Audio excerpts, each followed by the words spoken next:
If someone had told me that the biggest lie in my marriage would begin with 4 simple words, "It's for my sick mom," I never would have believed them. Looking back now, I realized the truth had been staring me in the face for years. I just kept choosing love over suspicion. My name is Rachel Morgan, and until 8 months ago, I believed I had the kind of marriage people dreamed about. My husband, Jason Carter, was charming, thoughtful, and incredibly hardworking. We had been married for 6 years and lived in a quiet suburb outside Chicago. We weren't rich, but we were comfortable. We had stable jobs, a beautiful home, and we had finally started talking seriously about having our first child. At least, that was the plan. Every time we managed to save enough money for a bigger house or to start preparing for a baby, something happened. Jason's mother needed help. I'd never met Helen Carter, not once. According to Jason, she lived in a small town several states away and had been battling multiple serious illnesses for years. He said she suffered from kidney disease, heart problems, and severe diabetes. Her medical bills were overwhelming, and because she was retired, she depended almost entirely on him. Every month, without fail, Jason transferred thousands of dollars to her. Sometimes it was $2,000. Other times it was nearly $5,000. Whenever I looked at our shrinking savings account, he'd simply sigh and say, "I know it's hard, Rachel, but she's my mom. I can't just let her suffer." Could I argue with that? I lost my own father when I was 14. I knew what it meant to love a parent, so I supported him. When friends invited us on vacations, we stayed home. When I suggested remodeling our kitchen, Jason would gently shake his head. Maybe next year. When I talked about trying for a baby, he'd smile sadly. I want that too. But let's get through Mom's treatments first. I always agreed, because I loved him. Over the years, I asked several times if we could visit Helen together. Each time there was another excuse. She's embarrassed about how weak she's become. Doesn't want anyone seeing her like this. Doctors say visitors tire her out. Once I even offered to call her on Mother's Day, Jason immediately said, "She's sleeping after surgery." I bought flowers anyway. When I asked for her address so I could send them, he hesitated before saying, "The hospital doesn't allow fresh flowers." It sounded believable at the time. Now I know that lies survive because they're wrapped in just enough truth to feel real. The first moment I truly felt something was wrong came one rainy Thursday evening. Jason walked through the front door looking completely broken. His face was pale. His eyes were swollen. He dropped his car keys onto the floor and whispered words that changed everything. "Mom's gone." I rushed toward him. "What happened?" He collapsed onto the couch, burying his face in his hands. "They called this afternoon. Helen passed away."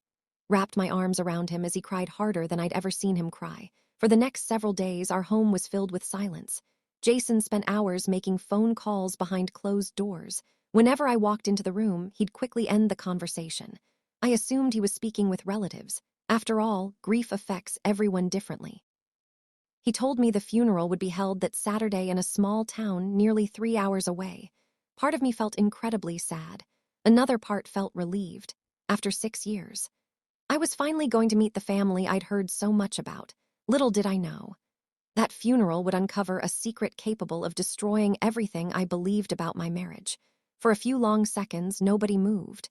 The chapel was completely silent.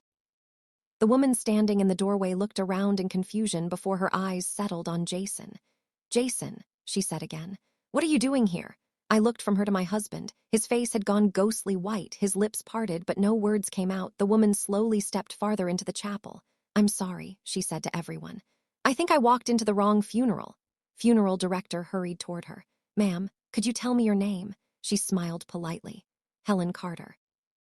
A loud gasp swept across the room. My heart pounded so hard it hurt. I grabbed Jason's arm. "You told me your mother was dead."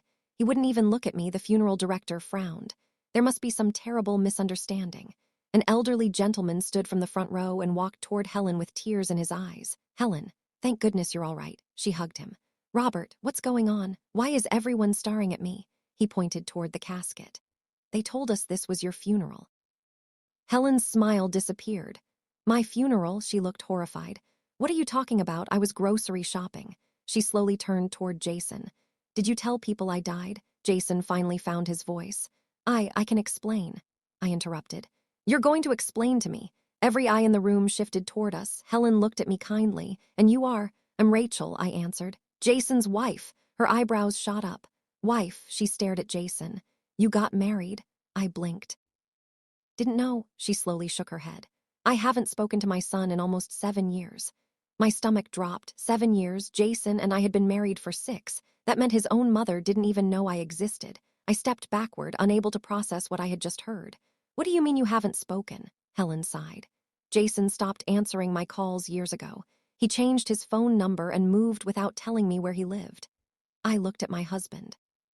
You told me you spoke to her every single week. Silence. You told me she thanked you for helping with her medical bills. Silence. You told me she was too sick to travel. Still nothing. Helen frowned. What medical bills? I felt every ounce of blood drain from my face. For years, I said slowly, Jason has been sending thousands of dollars every month because he said you were seriously ill. Helen looked genuinely confused. Never received a penny from Jason. The room seemed to spin. I grabbed the back of a chair to steady myself. What? She shook her head. Been retired for years, but I'm healthy. I volunteer at the library 3 days a week and spend most weekends gardening. Everything Jason had told me, every hospital visit, every emergency surgery, every late-night phone call, every tear, every single one had been a lie. I turned toward him. So where did the money go? Jason lowered his head. Before he could answer, the funeral director cleared his throat. I'm very sorry, everyone. There has been a mistake. He opened a folder. Deceased isn't Helen Carter. He looked embarrassed. Woman who passed away was Helen Carson. Similar name, wrong family. Murmurs filled the room. The guests slowly realized they had gathered for the wrong person. But I no longer cared about the mix-up. I cared about my husband. I stared at him with tears in my eyes. For 6 years, I trusted you. He reached for my hand. Rachel, please. I pulled away. No, my voice shook. We're leaving. As we walked toward the exit, Helen gently touched my arm. Rachel, I don't know what Jason has done. She looked heartbroken. But I think you deserve the truth. I looked into her eyes. For the first time since I had met her, I believed she wasn't hiding anything. The real question was, what terrible secret had my husband been hiding all these years? I couldn't bring myself to get back into the car with Jason. Not yet. Every answer he'd ever given me about his mother had just fallen apart in front of my eyes. He stood beside the parking lot, rubbing his hands together nervously. Rachel, please, just let me explain. I looked at him through tears. Had 6 years to explain. Then I turned to Helen. If you don't mind, I'd like to talk to you. Nodded gently, of course. Jason tried to follow us. Helen stopped him with one sentence. No, it wasn't loud, it wasn't angry, but Jason froze where he stood. For the next hour, Helen and I sat in a small cafe across the street from the funeral home. She wrapped both hands around a cup of coffee before speaking. Suppose you have a lot of questions. I laughed bitterly. Don't even know where to start. She gave me a sad smile. Then start wherever your heart hurts the most. I took a deep breath. Jason ever send you money? Helen shook her head immediately. Never. Even once. Not $1. I stared at my untouched coffee. For 6 years, I whispered. He told me you were dying. Helen's eyes filled with tears. So sorry. Said you had kidney failure. She shook her head. No. Said you had heart disease. Said you were in and out of hospitals. I haven't been admitted to a hospital in over 12 years. Each answer felt like another knife twisting deeper into my chest. So why haven't you spoken to him? Helen sighed heavily. Because I refused to keep cleaning up his mistakes. I looked up. What mistakes? She hesitated before answering. When Jason was in his 20s, he developed a gambling problem. My stomach tightened. He started with sports betting. Then came poker, then casinos. At first, he'd lose a few $100s. Later, it became thousands. Whenever he got into debt, I'd pay it off because I thought I was helping my son. Instead, I was helping his addiction grow. One day, I finally refused. I told him I loved him too much to keep rescuing him. He became furious. He blamed me for abandoning him. Then he disappeared. He changed his phone number, blocked me everywhere, and I never heard from him again. I felt sick all those years. He had made me believe she was the one who abandoned him. I swallowed hard. He ever try to contact you? Helen reached into her purse. I hoped he would. She pulled out a small stack of unopened envelopes tied together with a faded blue ribbon. I wrote to him every birthday, every Christmas, every Thanksgiving. I slowly untied the ribbon. Every envelope had Jason's name written neatly on the front. Every single one had been returned unopened. There were birthday cards, Christmas cards, even a letter congratulating him on his wedding. A wedding she had never even known had happened. Tears blurred my vision. Never opened them. Helen quietly shook her head. I kept hoping one day he'd come home. I couldn't stop crying. The woman sitting across from me wasn't the heartless mother Jason had described. She was a mother whose heart had been breaking for years. Finally, I asked the question that terrified me. Helen, if you never received the money, where did it go? Before she could answer, my phone buzzed. It was a notification from our bank. I almost ignored it. Then I noticed the balance. My eyes widened. Our joint savings account was almost empty. I opened the banking app with trembling hands, transfer after transfer after transfer, thousands of dollars, some to accounts I didn't recognize, others labeled only with random numbers. I looked up at Helen. I think it's even worse than we imagined. Just then my phone rang. It was Jason. I declined the call. He called again. Then a text message appeared. Please come home. I'll tell you everything. I stared at the screen for several seconds before locking my phone. No, I whispered. This time, he's going to tell the truth on my terms. Little did I know. When I finally got home that evening, I was about to discover a secret that would destroy the life I thought we had built together. The drive home felt longer than it ever had before. Every mile gave me more time to think. Every memory of the last 6 years suddenly looked different. The nights Jason claimed he was at the hospital with Helen. The weekends he disappeared because she needed emergency treatment. The vacations we canceled. The dreams we postponed. Had any of it been real, I pulled into our driveway just after sunset. Jason's car was already there. He was sitting on the front porch with his head in his hands. The moment he saw me, he stood up. Rachel, thank God you're home. I walked past him without saying a word. He followed me inside. Know how this looks. I turned around sharply. You know how this looks, I laughed bitterly. I just met your mother for the first time at the funeral you told me she was lying in. He lowered his head. I made a terrible mistake, I replied. A mistake is forgetting an anniversary. A mistake is taking the wrong exit on the highway. You lied to me every single day for 6 years. He didn't argue. He couldn't. I walked upstairs to our bedroom and opened the closet. On the top shelf was a small metal lockbox where we kept important documents. Jason suddenly looked nervous. Rachel, don't. I ignored him. Inside were our mortgage papers, tax returns, insurance documents, and several envelopes I had never seen before. One envelope was from our bank. Another was from a credit card company. A third had the words "Final Notice" printed in bold red letters. My heart started racing. I opened the first envelope. Past due. The second. Past due. The third. Past due. Confused, I logged into our online banking account from my laptop. My stomach dropped. The balance was barely enough to cover 2 months of mortgage payments. That couldn't be right. Just 3 months earlier, we'd had nearly $180,000 in savings. I clicked through the transaction history. Hundreds of withdrawals, wire transfers, cash advances, payments to companies I'd never heard of. Some were just a few $100s, others were over $10,000. I turned slowly toward Jason. Is this? He covered his face. I was going to fix it. I slammed the laptop shut. Fix what? Our savings are gone, he whispered so quietly I almost didn't hear him. Lost it. I stared at him. What do you mean you lost it? He finally looked at me. His eyes were red from crying. It wasn't your fault. I started gambling again. Again, that one word confirmed everything Helen had told me. Much, I asked. He hesitated. Jason, how much? He swallowed hard. Everything. I felt my knees weaken. I grabbed the edge of the dresser to steady myself. Everything, he nodded. Savings, my retirement account, the investment fund. I even borrowed against the house. My heart nearly stopped. You did what? He slowly handed me another folder. You should see it. Inside were loan agreements I had never signed, lines of credit, personal loans, credit cards with enormous balances, second mortgage documents. I flipped through page after page. The total debt was more than $230,000. Could barely breathe. You forged my signature. Jason closed his eyes. Answer me. Yes. Room went completely silent. That single word shattered whatever hope I still had. Not only had he lied, he had committed fraud against his own wife. I walked toward the bedroom window, trying to stop my hands from shaking. For 6 years, I had believed we were building a future together. Instead, I'd been standing on the edge of a financial cliff without even knowing it. Behind me, Jason began sobbing. I never wanted it to get this bad. Started with one bet. I thought I'd win the money back. Every loss made me chase another one. Kept thinking the next bet would fix everything. I turned to face him. You didn't just gamble away money. You gambled away our marriage. He fell to his knees. Don't leave me. Get help. Go to rehab.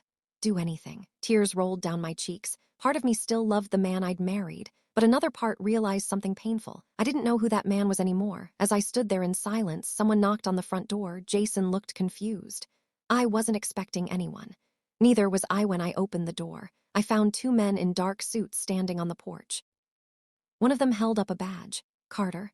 Yes, I'm Detective Marcus Reed. He glanced at Jason over my shoulder. We need to ask your husband a few questions about an ongoing financial fraud investigation. My heart skipped a beat. I slowly turned toward Jason. His face had gone completely pale, and in that moment, I realized the missing money wasn't the biggest secret he had been hiding. For a moment, no one spoke. The two detectives stood quietly on the front porch, waiting. Jason looked as though every ounce of strength had drained from his body. Jason Carter, Detective Marcus Reed asked. Jason nodded weakly. Yes. Have a warrant to search the property, and we'd like you to come with us for questioning. I stared at my husband in disbelief. Questioning? About what? The detective glanced at me before answering carefully. Ma'am, we believe your husband may be the victim of a financial scam, or he may have knowingly participated in one. We're still trying to determine which. I frowned. What does that mean? Jason closed his eyes. I was going to tell you. I laughed bitterly. When, after they arrested you, the detectives stepped inside. One of them placed a thick folder on the dining table. Carter, we've been investigating an illegal online gambling network for almost 2 years. My heart sank. We found multiple transactions connected to accounts registered in your husband's name. I looked at Jason. He didn't deny it. Detective Reed continued. Mr. Carter lost a substantial amount of money gambling. I know that. After his savings ran out, someone offered him another way to keep playing.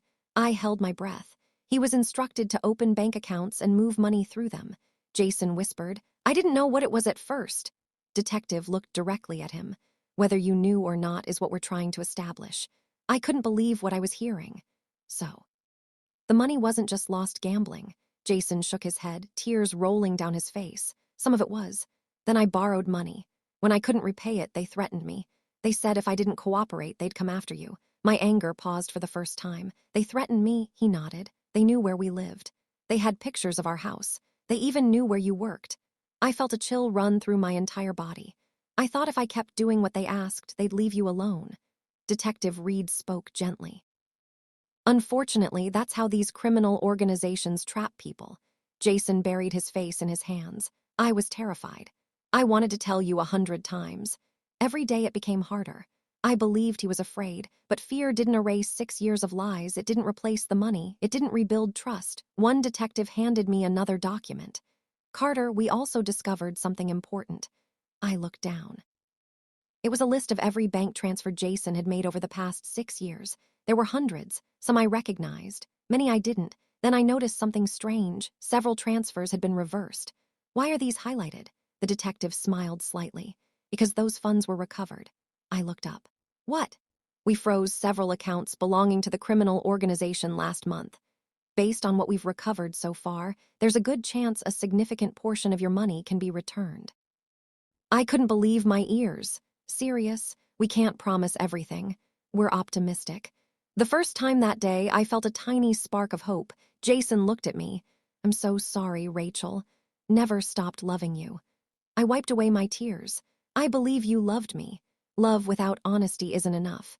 Detectives escorted Jason toward the front door. Before getting into the police car, he turned back one last time. Tell them everything. Cooperate.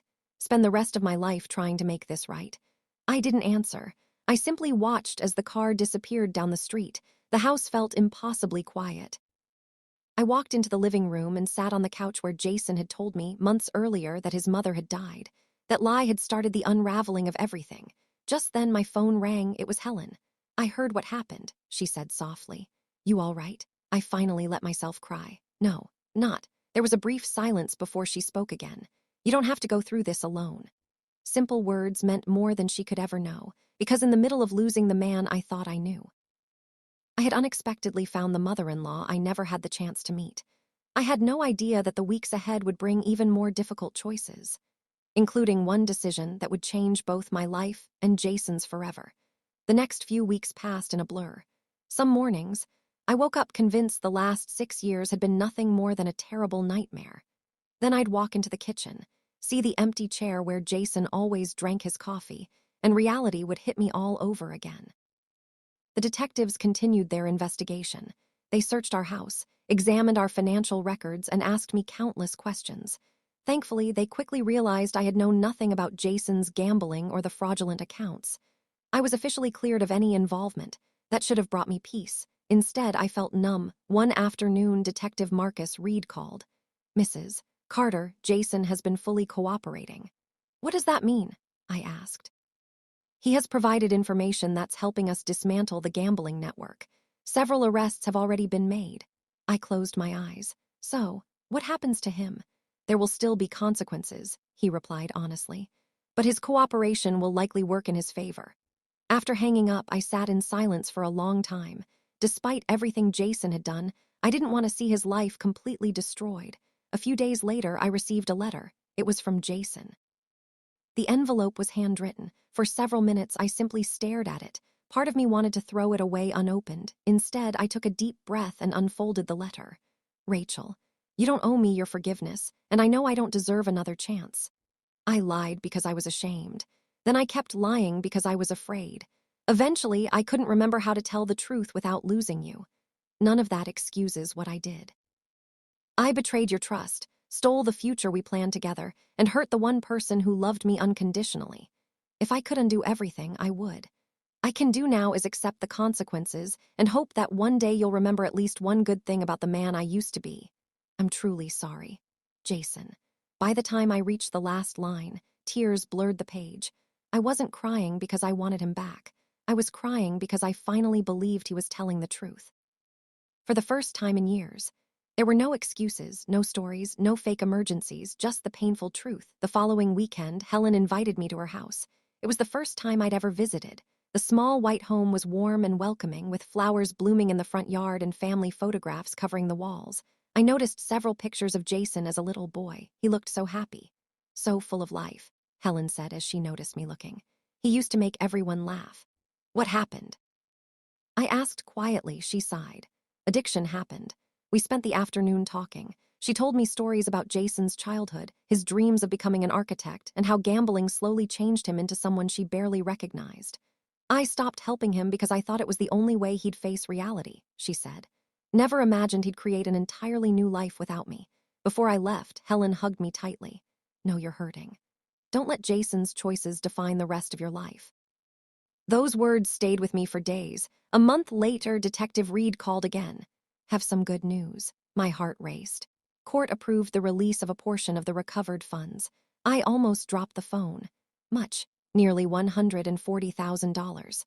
I covered my mouth. It wasn't everything we'd lost, but it was enough to keep the house and pay off most of the debts Jason had hidden. For the first time since the nightmare began, I could finally breathe. Still, there was one decision I had been avoiding. The divorce papers sat on my dining room table, waiting for my signature. Every time I picked up the pen, I hesitated. Not because I doubted what Jason had done, but because I was saying goodbye to the future I thought we would share. Late that evening, my phone buzzed with a message from an unknown number. "Rachel, it's Jason." The detectives gave me permission to send one last message. "There's something about the money you still don't know. I have to tell you before the trial begins." I stared at the screen, my heart pounding. What else could there possibly be? I thought I already knew every terrible secret. I was wrong. The biggest revelation of all was still waiting for me. I stared at Jason's message for several minutes. There was a part of me that wanted to ignore it. Another part needed to know if there was still another lie waiting to destroy what little piece I'd managed to find. The next morning, Detective Marcus Reed called. "Mrs. Carter, Jason has requested to speak with you before the trial. You're under no obligation to meet him." I closed my eyes. "I'll come." Days later, I walked into the county detention center. It was strange seeing Jason sitting behind a glass partition. He looked thinner. His beard had grown in, and the confidence that once filled every room he entered had disappeared. When he picked up the phone, his eyes immediately filled with tears. "Thank you for coming." "I almost didn't," I replied honestly. For a few moments, neither of us spoke. Finally, he broke the silence. "Rachel, there's one thing I've hidden from everyone." I felt my stomach tighten. "What now?" He slid a folded piece of paper toward the officer, who passed it to me. It was a bank account statement. I frowned. "This account isn't in your name," Jason said quietly. "It's in my father's name." I looked up in confusion. "I don't understand." "My dad opened that account before he died. He wanted it to be my emergency fund. Are you showing me this? Jason took a deep breath. Because I never touched it. I looked back at the statement. The balance was just over 95,000. I could have emptied that account years ago. Almost did, dozens of times. Every time I logged in. I remembered my dad telling me those savings were meant for my future family. He lowered his head. I didn't deserve that money. I stared at him, unsure what to think. If that's true, why didn't you use it to pay our debts? Because by the time everything collapsed, the account had been placed in a family trust. I couldn't access it without legal approval. He paused. Already signed documents transferring every dollar to you. I blinked. What? It's yours now. I don't want it. Don't deserve it. Tears welled in my eyes. Jason, he shook his head. Don't mistake this for me trying to win you back. I'm not. I destroyed our marriage. I know that. I'm just trying to return at least one piece of the future I stole from you. The first time since this nightmare began, I saw the man I had fallen in love with, not the liar, not the gambler, just a broken man finally accepting responsibility. Also confessed everything to the prosecutor, he continued. I accepted a plea agreement. What does that mean? I'll serve time. Because I cooperated with investigators and helped recover millions of dollars stolen from victims, the sentence will be much shorter than it could have been. I didn't know what to say. No punishment could erase what had happened. No prison sentence could give us back 6 years. As I stood to leave, Jason stopped me. Rachel, I turned around. Promise me one thing. I waited. Let what I did stop you from trusting people again. His voice cracked. You deserve a life that's bigger than my mistakes. I nodded silently before walking away. Outside the courthouse, I found Helen waiting on a nearby bench. She stood and hugged me. How did it go? I handed her the bank statement. She looked at it and quietly smiled through her tears. That was his father's account. Loved Jason more than anything. Looked toward the courthouse. I wish his father were alive to see this. Do I? I whispered. A few weeks later, the trial finally began. The courtroom was filled with victims whose lives had been turned upside down by the gambling network. Some had lost retirement savings. Others had lost businesses. Listening to their stories reminded me that I wasn't the only person trying to rebuild a shattered life. When it was Jason's turn to speak, he stood before the judge and accepted full responsibility. He didn't blame his addiction. He didn't blame his childhood. He didn't blame anyone else. I'm guilty, he said. And I'll spend the rest of my life trying to make amends. Courtroom fell silent. As I watched him, I realized something important. Forgiveness and reconciliation are not the same thing. I could forgive him one day. But that didn't mean we could go back to the life we once had. The judge adjusted his glasses and prepared to announce Jason's sentence. I held my breath. Whatever happened next would close one chapter of our lives forever and open another neither of us had expected. The entire courtroom fell silent. You could hear nothing except the faint hum of the air conditioner. Jason stood with his hands clasped in front of him, staring at the floor. His attorney placed a reassuring hand on his shoulder before stepping back. The judge adjusted his glasses and looked down at the file in front of him. Mr. Carter, he began, the evidence before this court shows that your actions caused significant financial harm to yourself and placed your wife in serious financial jeopardy. He paused. However, the court also recognizes that you voluntarily cooperated with investigators, provided substantial assistance in dismantling an organized gambling and fraud operation, accepted responsibility for your actions, and entered treatment for your gambling addiction. Judge took a deep breath.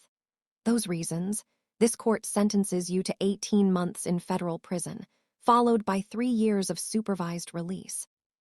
You will also continue participating in mandatory addiction counseling and repay restitution as ordered. Jason closed his eyes. I understand, Your Honor. There was no anger in his voice, no excuses, only acceptance. As deputies escorted him from the courtroom, he looked back one last time. Our eyes met. He gave me a small, sad smile. It wasn't asking for forgiveness. It wasn't asking me to wait. It was simply his way of saying goodbye. I nodded. Then he disappeared through the courtroom doors. A chapter of my life had officially ended. Over the next several months, life slowly began to settle. The recovered money allowed me to keep the house. I paid off the debts Jason had hidden, closed every fraudulent account, and worked with a financial advisor to rebuild my future. For the first time in years, I knew exactly where every dollar was going. The uncertainty was gone. The fear was gone. One afternoon, I finally signed the divorce papers. As the clerk stamped the documents, I expected to feel devastated. Instead, I felt peaceful, not because I had stopped loving Jason, but because I had finally accepted that loving someone isn't always enough to build a life together. Sometimes love has to let go.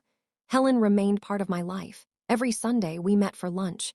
We talked about everything: books, gardening, recipes, and the future. She never defended Jason's choices.